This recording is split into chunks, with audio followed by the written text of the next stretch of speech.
Hey, good morning. Welcome to the mortgage rate forecast with Scott Criss, your mortgage rates and news. Let's get started. It is September 14th. So here's what we got. Mortgage bonds are currently trading about 103.34 this morning. We're getting support below us at about 103, even in 103.20. So look at my mouse, 103.20 and 103 even. Resistance is coming in above us at about 103.40 and 103.60. So you can see right between 103.20 and 40, this is our trading range. This orange thing is the 30-day moving average. So you can see it's we're pushing right up against 103.40.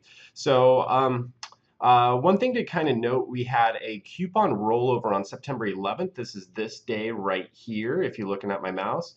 And so so this kind of can skew the charts a little bit because a coupon rollover, it's kind of like if you have a stock and it splits, but it's in bonds. So it kind of makes the charts look kind of funny, but really we're only down about 25 basis points from 20 to 30 basis points from when we were trading right back up here. So it's really not as bad once you pull that out. Here's what we have coming out. Core CPI came out, hit expectations, but the CPI itself, the index, actually exceeded expectations. So much so that investors are saying, hey, well, maybe we could increase the short-term rate, but I don't think that's going to happen. Jobless claims came out. They were way better than expected, about 16,000 jobs more than anticipated. So this is kind of cool. That just means there's less jobless people out there. But that's not a bond-friendly thing, right?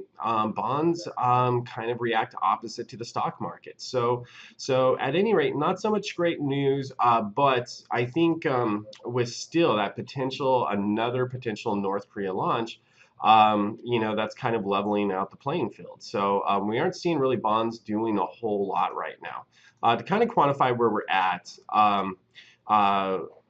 the average last month for August, this was just released by Freddie Mac websites down here, was about 103.30, and we're currently trading about 103.54 today, right? So we're about 24 cents better.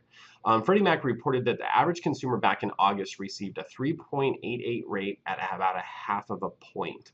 So if we're 24 cents better, that means someone getting the same rate may only pay a quarter of a point right now, on average.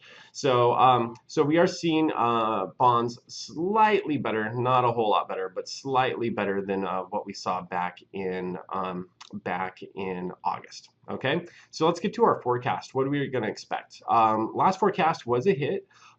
We did close at about 103.34. So right at the low end of my range, but both analysts that I review, they're pretty consistent.